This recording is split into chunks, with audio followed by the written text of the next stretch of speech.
어느 날 우울증에 시달린다고 자신을 소개한 어떤 여성이 저에게 질문을 던졌습니다. 아무 이유 없이 가슴이 답답하고 불안감을 느끼고 무기력함도 동반된다고 합니다. 그것으로 하루하루 살아가는 것이 무척 힘들다고 이야기했습니다. 어떻게 하면 조금 편안하게 지낼 수 있는지에 대해서 저에게 물어보았습니다. 많은 경우에 어떤 심리적 불편감이 있다면 방법만을 좀 알려달라고 호소하는 경우가 있습니다. 상담자들이라고 해도 그런 방법을 요구하는 경우가 있죠. 무조건 심리적인 것이라고 안정을 취해야 한다는 식의 설명은 이럴 때 별로 도움이 되지 않습니다. 그녀는 항우울제를 복용하고 있었습니다. 복용하면 잠시 괜찮았지만 복용하지 않으면 답답함과 불안감에 시달렸습니다. 그런데 이런 경우라면 자신의 담당 주치의와 예후에 대해서 이야기하는 게 맞습니다. 그래도 별 다른 방법이 없어서 저에게 질문을 했겠죠. 여기서 주의해야 할 것이 있습니다. 전문적인 말을 그냥 얻을 때는 거기에 가치를 크게 두지 않습니다. 따라서 효과도 미미해집니다. 그래도 병 자체가 삶에 큰 영향을 주지는 않았습니다. 그녀는 불편감만을 호소했습니다.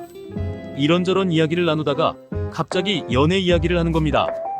그녀는 자신의 외로움을 이야기했습니다. 조금 괜찮은 사람이 있다면 당장에 만나서 연애하고 싶다고요.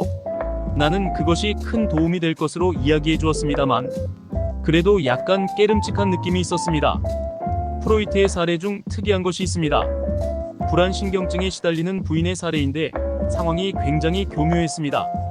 남편이 집에 있으면 불안해서 어쩔 줄을 몰랐습니다.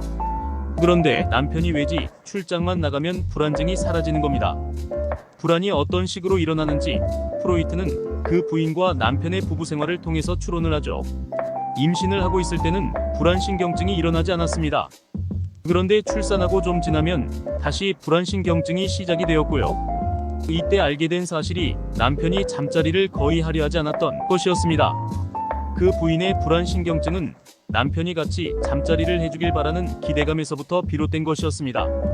남편이 없으면 그런 자극이 없는데 남편이 있으면 계속 자극이 되는 겁니다. 요즘이야 이런 게 흐문되지 않겠지만 프로이트 당시에는 드러내기 어려운 부분이기도 했죠. 덕분에 히스테리 문제가 굉장히 심각해질 수밖에 없었습니다. 그 당시에 남편과 아내의 나이 차이도 굉장했고요. 10살, 20살 그 정도 차이 아닙니다.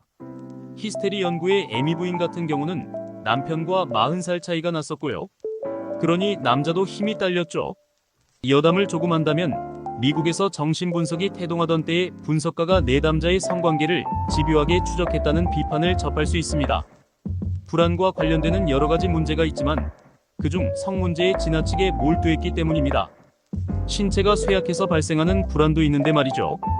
특히나 불안증 문제에서는 심리적 원인이 없이 이러한 신체적 원인만으로도 심리적 증상이 발생합니다.